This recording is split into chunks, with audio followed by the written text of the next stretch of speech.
Ya baik Tribuners, bisa Anda saksikan di layar Anda bahwa saat ini para anggota Kabinet Merah Putih telah meninggalkan Akademi Militer Magelang untuk selanjutnya berangkat ke Pangkalan Udara Adi Sucipto di Sleman DIY. Mereka berangkat menggunakan bus dari Akmil menuju ke bandara.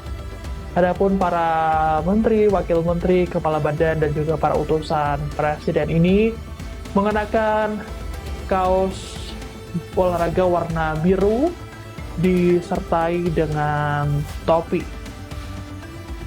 Tampak pula di layar Anda bahwa saat ini ada Erlangga Hartarto yang berbincang dengan awak media.